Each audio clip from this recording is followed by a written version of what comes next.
Hi, we are Team Singapore and we're going to mention about the Thai protests between the reds and yellow in this video. No phone and no sleeping. Enjoy the video.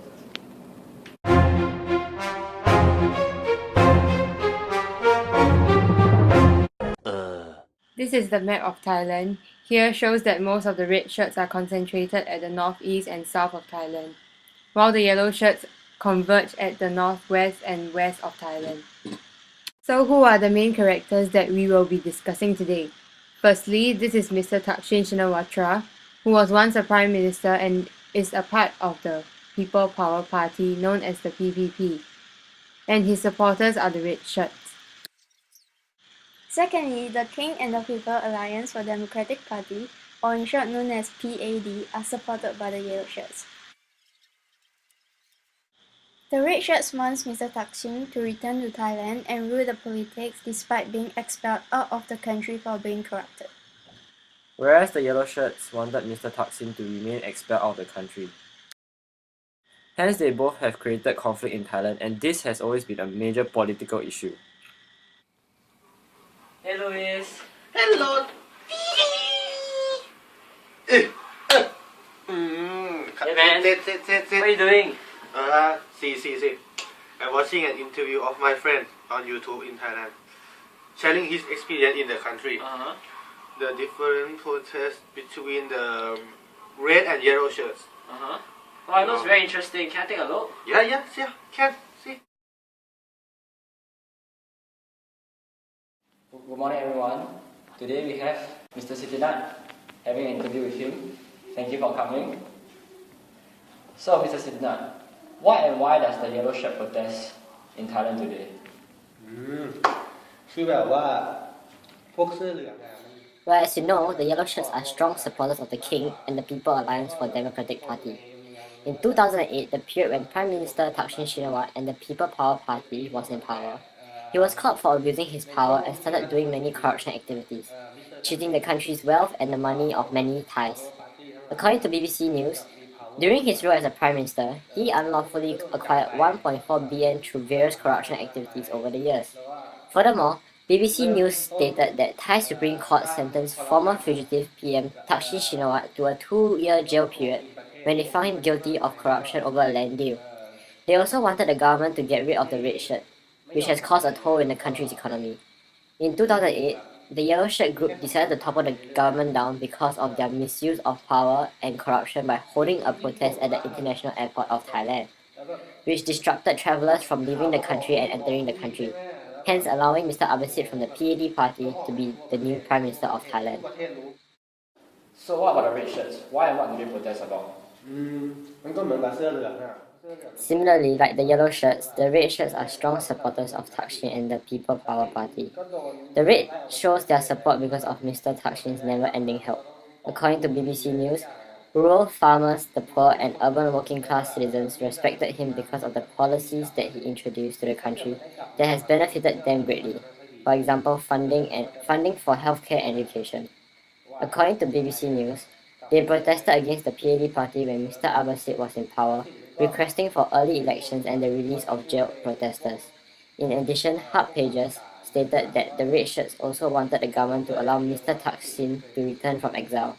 In 2009, an ASEAN-China summit meeting was held in Thailand, and despite the tight security around the building, the red shirts still took the opportunity to stage a protest.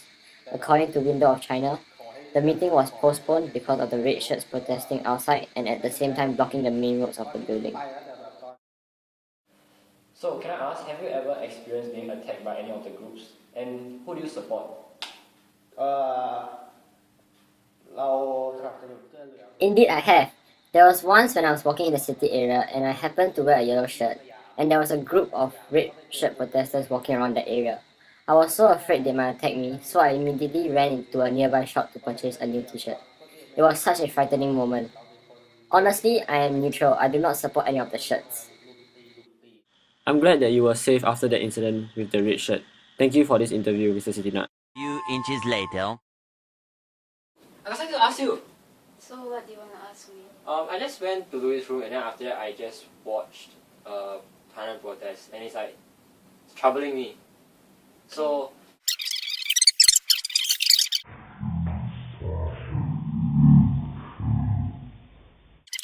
I'm just wondering, what was the government response? Oh.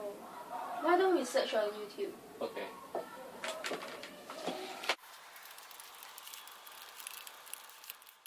The divided loyalty among the Thais started ever since Thaksin Shinawatra was kicked out of the country due to corruption, which then triggered the protest.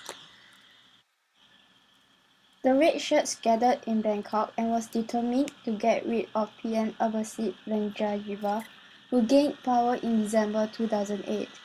Based on the telegraph, the red shirts had also carried out extreme measures such as pouring containers of their own blood under the gates of the government house and the Prime Minister's residential area. Abbasid had tried to negotiate with the red shirts leader, however they failed to reach an agreement. According to CNN, the government announced a state of emergency in Bangkok area on April 7, which implemented a decree that bans the gathering of more than 5 people at any location. The police also urged protesters that gathered in a camp in historic area of Bangkok. The clashes between the troops and the red shirts resulted to 25 casualties and more than 800 injuries, which happened on 10th of April. On April 30, conflicts and clashes also happened on a highway between the troops and red shirts, where the troops tried to block their effort to take the demonstrations into the suburbs. Abbasid then offered to hold elections again in November and dissolve the parliament only if the red shirts ends its occupation of the city centre, which happened on 3rd of May. From 7th of May to 8th of May, the red shirts said that they are willing to accept Abbasid's proposal. However, they will not put their protest to an end unless a top government official faces criminal charges.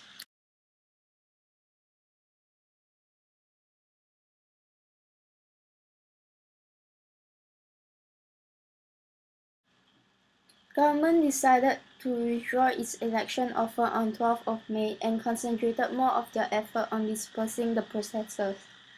This includes cutting off their supplies of water, food and electricity to the protest zone. In order for the government to control the protesters, armed vehicles and the use of military power was used as a crackdown. Moreover, besides offering an early election, the Prime Minister also brought up a plan known as the Reconciliation Roadmap, which was accepted by the red shirts as well. But negotiations foundered over demands from the Red that Thailand's Deputy Prime Minister to be arrested for ordering troops against protesters on 10th of April, where 25 people were killed. According to The Guardian, leader Viram Muskikapong announced Red Shirts leader unanimously agreed to join and welcomed the reconciliation roadmap proposed by the Prime Minister to prevent further loss of life.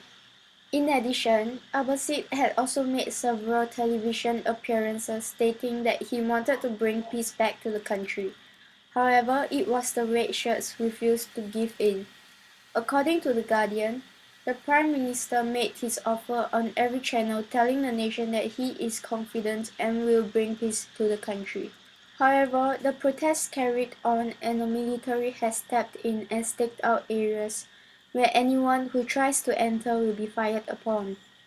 Anti-riot police had also used tear gas against the protesters who tried to climb over concrete and barbed wire barriers so to block entry to the rally site. 2 hours later. Hmm.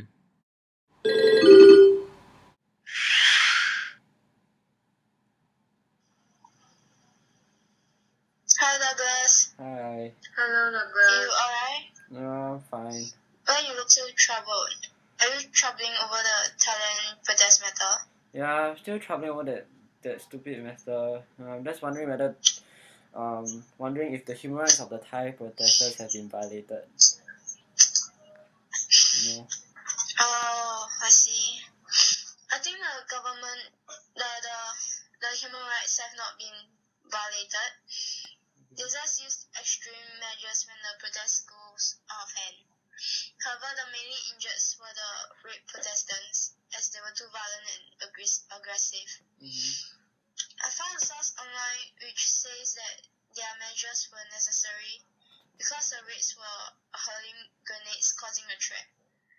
Hence, I don't think that the human rights are violated.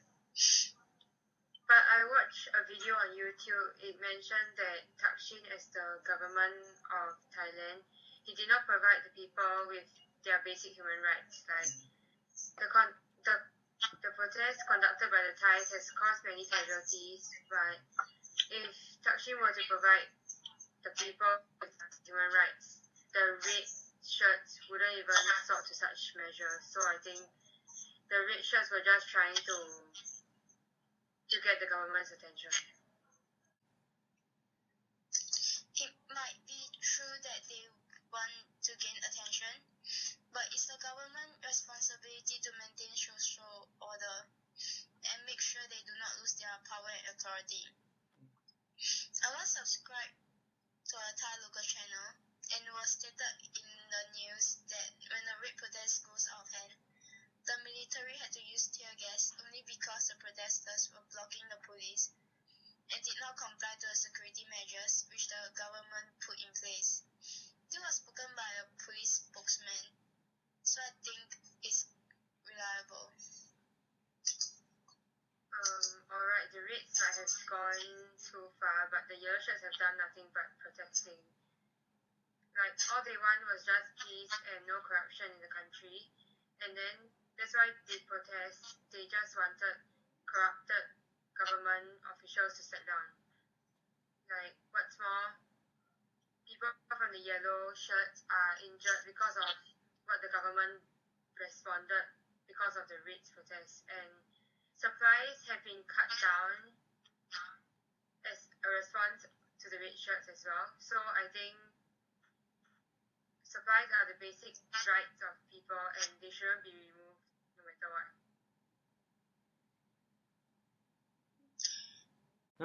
Now everything makes sense now. So, who do you side? I think I will side Cyan because to me I feel that the government has violated human rights of the protesters.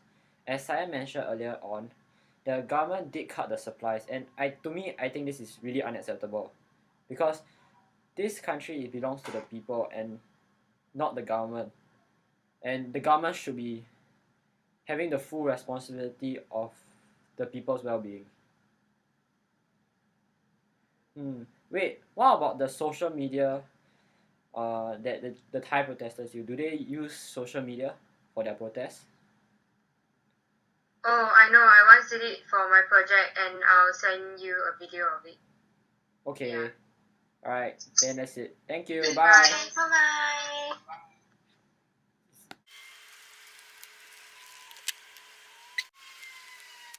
This article is one of the evidence to show that social media is used to track protests. Like, this is Google Map, and like these are areas where the protests occur or danger. So, according to CNN Travel, which is here,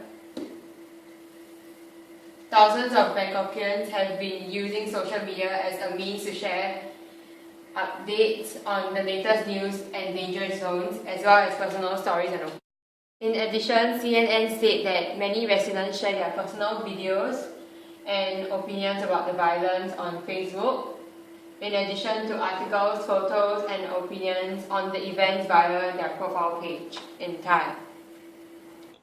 Other than protests in real life, protesters also communicate and organize online. With Facebook, both the red shirts and the yellow shirts have gathered citizens who took sides to join in the discussions on the government. Both pages are frequently updated with videos of latest news, events, and their personal opinions of the government. According to Mon Lake, there are fewer red shirts who are using computers and taking part in social networking sites. The number of people who like the page indicates that most of them are from rural areas of Thailand and are under poverty, not having access to these websites. According to my friend Louis, who has kindly helped us translate the content on the Yellow Shirt Facebook page, he mentioned that heated arguments and crude remarks could be found. There are even some negative comments of the government seen in these pages. The likes of the page show that most of the yellow shirts are found in city, as they have more opportunity to use computers and social media sites.